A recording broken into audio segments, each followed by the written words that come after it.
नमस्कार, मैं हूं विशाल पांडे और आज हम बातचीत करने जा रहे हैं भारतीय शिक्षा बोर्ड की हिंदी की पाठ्य पुस्तकों पर। इन पुस्तकों पर हमारे साथ बातचीत करने के लिए मौजूद हैं हमारे समय की महत्वपूर्ण कवि, कथाकार और भारतीय शिक्षा बोर्ड की हिंदी की वरिष्ठ शिक्षा अधिकारी डॉक्टर सोनी पांडे जी। बहुत बहुत स्वागत है डॉक्टर सोनी आपका भारतीय शिक्षा बोर्ड में। बहुत आभार विशाल आपका। बहुत सारे सवाल हिंदी की इन पाठ्य पुस्तकों पर हम करेंगे, लेकिन उसके पहले मैं जानना चाहूँगा कि हिंदी की जो पाठ्य पुस्तकों का निर्माण हुआ उसके चयन के क्या मापदंड थे।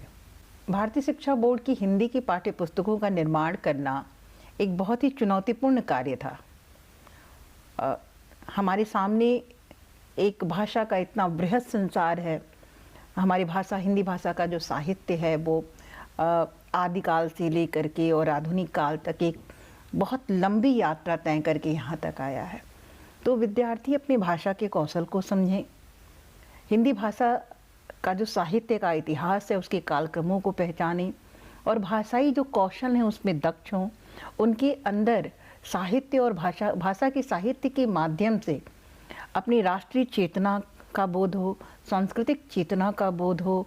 वो एक ऐसे नागरिक बने हमारे देश के, जो भाषा के जो विपुल सामग्री है उसके माध्यम से अपने साहित्य के प्रति उनके मन में अनुराग हो, वो उनके अंदर जो साहित्य की करुणा है उनका विकास हो, भाषाई दक्षताओं का विकास हो।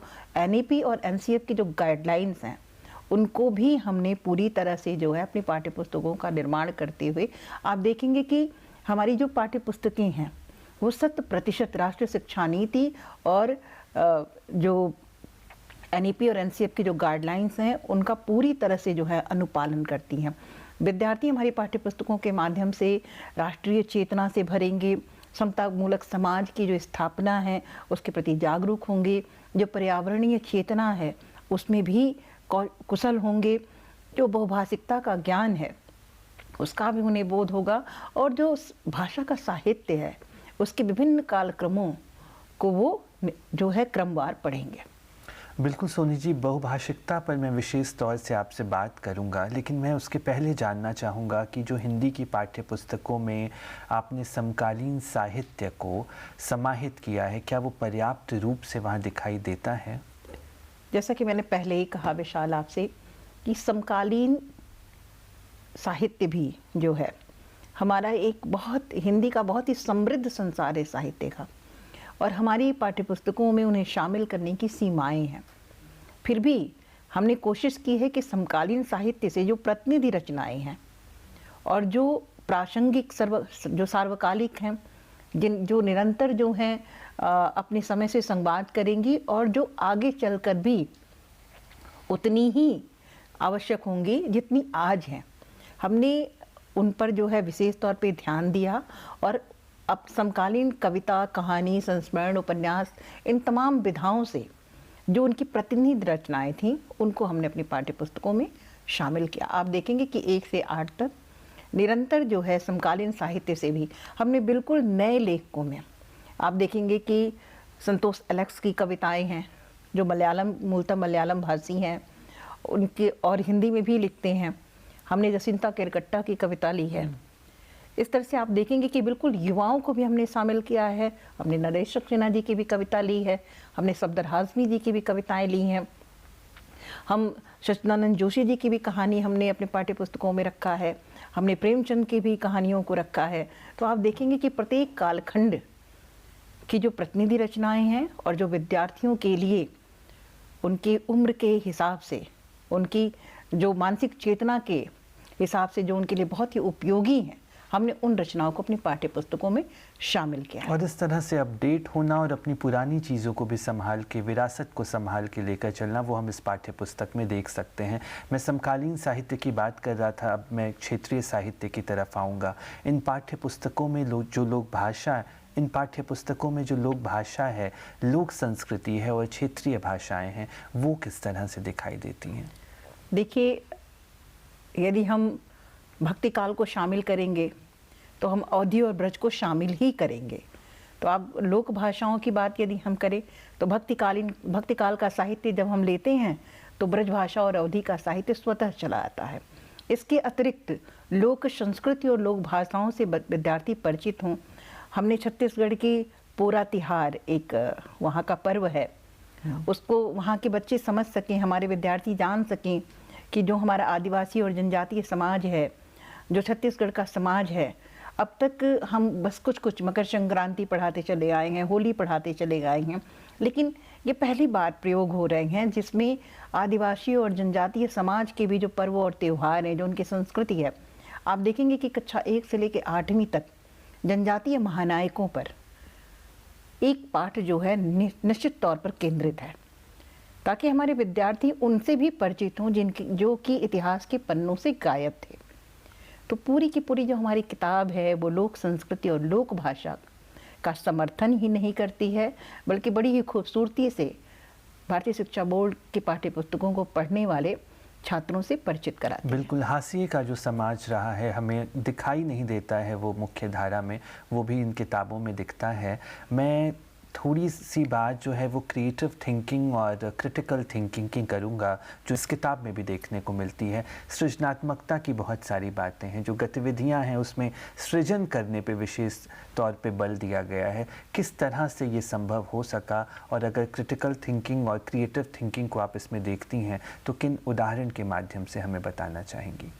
बिल्कुल विशाल, बहुत ही सुंदर प्रश्न है आपका। यदि साहित्य को पढ़ने के बाद विद्यार्थी अपनी समझ का विकास नहीं कर पाता है, उसकी आलोचनात्मक दृष्टि का विकास नहीं हो पाता है, तो भाषा की जो पुस्तक है वो सफल नहीं होती है। तो कोई यदि उदाहरण के तौर पे यदि पंच परमेश्वर कहानी विद्यार्थी पढ़ता है और पंच परमेश्वर कहानी की जो नैतिक शिक्षा है उससे वो सहमत या असहमत नहीं हो पाता है, तो फिर उसका कोई औचित्य, कोई महत्व जो पढ़ाने का हमारा नहीं है। हमने अपनी पाठ्य पुस्तकों में जो विषय वस्तु दी उसमें विशेष तौर पे हमने अभ्यास कार्य और जैसे आपने कहा कि सृजनात्मक कौशल के अंतर्गत विद्यार्थी को तर्क संगत उत्तर देने के लिए प्रेरित किया। हमारी पाठ्य पुस्तकें रटंत विद्या की तरफ जो है बिल्कुल विद्यार्थी को ढकेलना नहीं चाहती। वो चाहती है कि वो विषय वस्तु को समझे, समझ करके अपनी एक सोच विकसित करे और पक्ष और विपक्ष में अपनी बात करे। उसके लिए समूह चर्चाएं, उसके लिए कविता कहानी लेखन, उसके लिए हमने बाल अखबार दिया है, हमने कविता और कहानी का संग्रह करने के लिए दिया है उनको समूह में वाद विवाद जो करने के लिए प्रेरित किया है। लेखक अगर मान लीजिए कि प्रेमचंद का बनारस के लेखक हैं, तो बनारस में प्रेमचंद के अतिरिक्त भी लेखक हैं, तो हमने उसमें दिया उन्हें एक समूह गतिविधि दी कि बनारस के अन्य लेखकों पर एक जो है परियोजना तैयार करिए। तो विद्यार्थी को एक लक्ष्य देना कि वो अपनी भाषा का जो समृद्ध संसार है उसको समझ करके, उसको जान करके वो एक तर्कशील नागरिक बने और अपनी समय से संवाद करने में दक्ष हो, इस पर हमने विशेष ध्यान दिया। आपकी बातों से मुझे बिल्कुल लगता है कि उन विद्यार्थियों को जो कल्पना की उड़ान मिली है इस पाठ्य पुस्तक से वो संभव हो सका है। अगर वो कविता लिखना चाहता है या कविता लिखना जानता है या उसको समझ के लिख सकता है, तो आप इन गतिविधियों में उसको करा सकते हैं। हो सकता है कोई बच्चा नाटक में बहुत अच्छा हो, अभिनय करना जानता हो, वो मंच पे एक अच्छा अभिनेता विद्यालय से बनकर निकल सकता है। ये सारी जो गतिविधियाँ हैं वो उनके अंदर की प्रतिभा को बाहर लाने का एक बड़ा उदाहरण मुझे बिल्कुल विशाल, आप देखेंगे कि कक्षा 6, 7, 8 की पाठ्य पुस्तकों में हमने पहली बार जो आप देखेंगे कि इन पुस्तकों में व्यावसायिक दक्षता की भाषा विद्यार्थियों में व्यावसायिक दक्षता भी जो है विकसित करती है। एक ऐसा कौशल विकसित करती है जिससे वो बहुत अच्छे लेखक बन सकते हैं, बहुत अच्छे पत्रकार बन सकते हैं, बहुत अच्छे नाटककार बन सकते हैं, वो संवाद लेखक बन सकते हैं। तो भाषा, लोग कहते हैं हिंदी पढ़ के क्या होगा, हिंदी का तो कोई व्यावसायिक महत्व ही नहीं है। और आज आप देखेंगे कि हिंदी भाषा का जो एक व्यावसायिक अगर महत्व देखा जाए तो पूरी film industry, Hindi film industry, आप देखेंगे न्यूज़ चैनल्स, और अभी तो आज के समय में देखिए कि सोशल मीडिया पर भी बहुत सारे बच्चे जो हैं स्क्रिप्ट तैयार करते हैं। मुझे बहुत सुखद आश्चर्य होता है कि स्कूल, कॉलेज, यूनिवर्सिटियों में पढ़ने वाले बच्चे स्क्रिप्ट राइटिंग का काम कर रहे हैं। और अच्छी खासी अपनी जो है इनकम, अपनी पॉकेट मनी निकाल ले रहे हैं और उनको अच्छा लग रहा है कि इस तरह से भी हम अपना एक अपनी भाषा का प्रयोग कर सकते हैं, जो कि मिसिंग था। जब हम पढ़ाई कर रहे थे तो हमारे समय में ये होता था हिंदी पढ़ के क्या होगा। सबसे कमज़ोर विद्यार्थी जो है वो हिंदी पढ़ता था। जब मैंने विषय के तौर पे हिंदी का चुनाव किया तो मैंने कहा नहीं, हिंदी में हमें करेंगे, जबकि मेरी पहचान हिंदी की है। आपने जैसे मेरा परिचय दिया कि मैं कवि हूँ, मैं कथाकार हूँ, और आज मैं हिंदी की ही पाठ्य पुस्तकें तैयार कर रही हूँ। तो ये जो उस समय ये बोध नहीं था, ये गौरव बोध नहीं था अपनी भाषा को लेकर के कि एक ऐसी भाषा जो हमारी मातृभाषा है, हमारी बोलचाल की भाषा है, वो व्यावसायिक भाषा भी हो सकती है, आगे चल के हमें जो है आर्थिक तौर पे भी संबल बना सकती है। ये विद्यार्थी के अंदर बोध हो, इसका हमने विशेष ध्यान दिया है। और हमारी पाठ्य पुस्तकों में व्यावसायिक कौशल के तौर पे, ऐसा नहीं है कि ये चीज़ें पहले नहीं थी, लेकिन सीधे तौर पे विद्यार्थियों को ये नहीं बताया जा रहा था कि ये दक्षताएं आप प्राप्त करेंगे।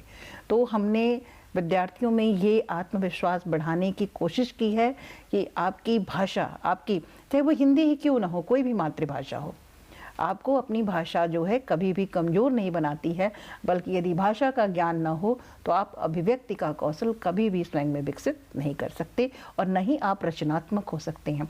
आप अंग्रेजी में कोई बात सोचिए, लेकिन मन में विचार तो आपकी मातृभाषा में ही आएगा। बिल्कुल, सपने तो हम हाँ, हिंदी में सपने हम हिंदी में देखेंगे, भले ही हम कहीं कल्पनाएं हम हिंदी में करेंगे, सपने हम हिंदी में देखेंगे, भले ही उसे व्यक्त किसी भी भाषा में करें। तो अपनी मातृभाषा का विषय, मेरे शब्दों में यदि मैं कहूँ तो आत्मा का विषय होती है, और वही मनुष्य को सचेत नागरिक बनाती है। उन पाठ्य पुस्तकों के माध्यम से हम एक सचेत युवा और सचेत नागरिक के रूप में भारत का भविष्य देख रहे हैं। आपने शुरुआत में बहुभाषिकता की बात की सोनी जी, भाषा का विवाद इस पूरे देश में हम देख रहे हैं, किस तरह से संभव हो पाएगा इस बहुभाषिकता के माध्यम से इन भाषा के विवादों को खत्म करना?